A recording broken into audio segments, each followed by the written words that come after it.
Hi, I'm your host Jose, and today I'm here with Adrian, Andrea, and James.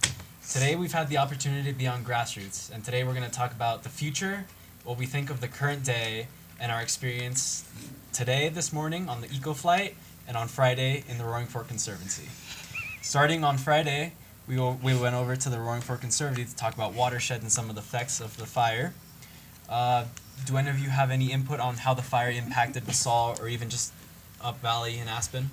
Yeah, I got impacted by it because I live in Basalt, and a lot of my friends got evacuated and stuff. Yeah, and then a couple of days after, there was ash everywhere. It was pretty hard to breathe a lot. So, yeah, it was pretty tough.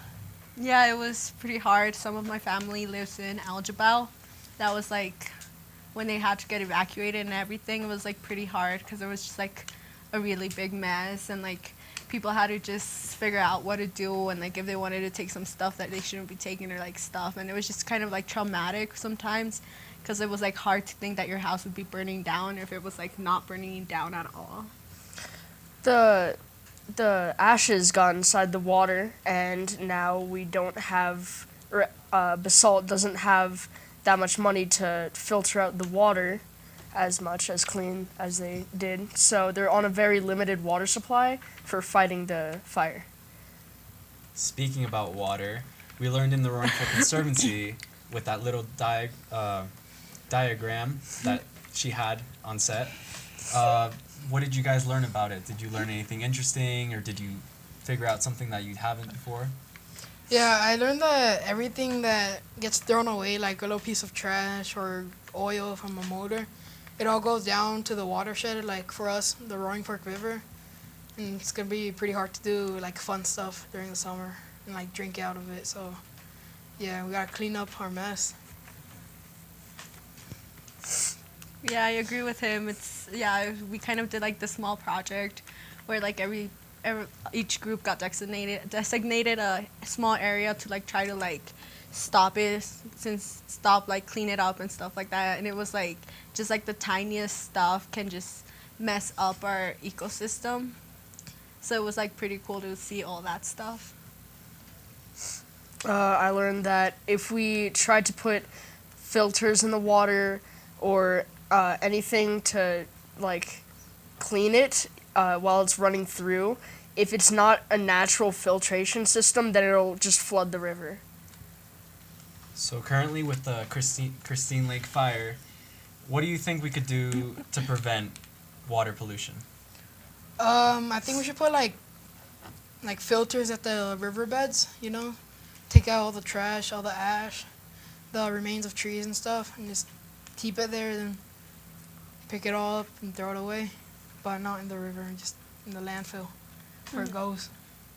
Yeah, I would like to add to him, we should also like enforce our laws about like no littering. Yeah, no littering. No littering. Or just like enforce people to stop like to clean up after themselves, because like if we just have like more trash and more trash, it's just gonna like start building up more, and it's more likely for us to like start a fire or something like that. I'm just gonna say the same thing that she said, really. That's... Okay. Moving on to this morning, we went on the Ecoflight, which we had the opportunity to go on, thanks to our pilot Bruce and the Eco airplane. Yeah. And so, did you guys see anything interesting? Did you see anything, the fire line, did you see anything? Yeah, I saw the fire line in Aljabal. I also saw my house, which was pretty cool. Yeah, like, I saw how big it was. I didn't think it was that big at first, but then on our airplane, it's like huge, you know? Yeah, Bruce showed us a lot of stuff that we could see. We saw like buttermilk and stuff, but like we didn't get like really up close to the fire, but we could see like the fire and like how much damage was done and how close it got to like some houses, and it was pretty scary, honestly. I saw my dad's coworker's house, and he lives right across the street from the fire, and it would just be insane to be in his perspective, seeing all the ash flying around and, you know, just being right there. Well, for me, being a first-time flyer was an amazing experience. Kind of scared about it, still. So, do you guys have any careers that you'd like to talk about that you want to pursue in the future and how they could impact our community if you're going to stay local? Yeah, I want to be a farmer once I graduate high school to like give people some food, provide for the community. But I'm gonna need water, so like y'all gotta be mindful if you guys want fresh fruits and vegetables. I want to be an animator by like just basically doing cartoons and stuff like that. And in like the process, you use like a lot of paper to like draw out your designs and stuff like that. And I think like if I were to make a cartoon by myself, I would really like to advocate recycling and like ideas to just save the world. I would either be a pilot to help fight the fires or do a bunch of technological things. Because technology is the future. Okay. So to the people out there who litter or dump in rivers, lakes, and ponds, do you have anything to say to them? Do you have any thoughts? Yeah, like if you do that, pick up your trash. Probably a trash can nearby, and just like hold it. You got hands for a reason, so throw it away like a normal person.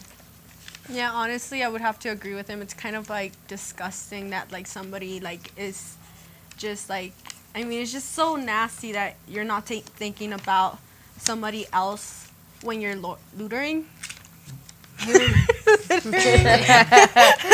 When you're littering, it's just like, don't be selfish. Just think of other people and think about like the future generations, because it's not fair that like older generations get to ruin the world and like future generations have to fix it, and yet they like expect so much from the future generations, even though they like ruined the world, kind of, basically. If you throw trash on the ground, it's not cool, man. It's not cool. Nah, pick it up. Into the trash. Simple.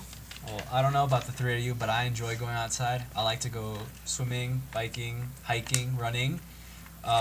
What do you think we could do to preserve some of the lands, like just open fields or the mountains or like big national parks? What do you think we could do? Make like state parks for them to protect them for future generations, for everybody to enjoy them. Yeah, I agree with him, because that's true. Like, if we don't make state parks or stuff like that, just people are gonna go in and they're gonna start taking away stuff that's supposed to be there, and they're gonna like not even respect stuff. But like if we enforce the law and we tell them respect this, and they're forced to respect something that should be respected. We should enforce law against people who like to litter and just hurt the environment. And we should have people that clean, just as a job, like clean it up. And I mean, it'll be an easy job if everybody, just doesn't litter or break anything. Well, you always see those signs that say no dumping, no littering, $100 fine or something like that. There's still unthoughtful people that go and litter or dump trash in like a river or just in a park. So how do you think we could actually get through to them and not have them litter so that we don't have to, so that our lands aren't going to be polluted? We should have, You can go. we should have patrol, just people going around in carts and, just watching what everybody's doing. Yeah. Just have eyes everywhere. Or a camera. Yeah, like motion Or sensors. cameras. Yeah. Take a picture and you're like, oh no, catching me throwing away my trash. Then you're arrested. I like that idea. Okay, well, today we see a lot of problems with, we're fighting wars in Afghanistan and in the Middle East for oil, and most of our parks are in danger because if they end up finding oil there, they might end up being taken away just for the oil, and then we can't use the land anymore for however long until the land regrows. What do you think? Do we really need the oil? Is it worth it to take away nature? I mean, make like a small spot to take away oil, but don't take away too much because They need currency. the nature is better. Like honestly, for me, I feel like we have to appreciate our nature and our forests because like there's a lot of like deforestation and stuff happening to the world right now, and I feel like we need to start appreciating more our world because like if we just don't appreciate it, then like I mean the world was given to us like the way that it is, and we shouldn't be like messing around with it because like I mean, I believe in climate change. I don't know if some people out there don't believe in climate change, but I believe in climate change personally. And like with all the deforestation and everything, like with all that, the car fuel and like everything that's going into the air right now, if there's not enough trees, then like we're just gonna like mess up our atmosphere a lot, and just it's gonna be like a huge mess. So I feel like it's not worth a park. It's not worth oil. It's not worth a park if there's oil there. I think I just messed up my words. We should just keep what we have. That's all I have to say about that. Just keep what we have. Well, I mean, we're in the modern ages. We have solar, wind, hydropower. Do you think we could implement any of that into most of everything? Like most of the city's buildings or towns' buildings or major cities' buildings? I mean, yeah, it just isn't it like more expensive or something? It is, but think of the long run.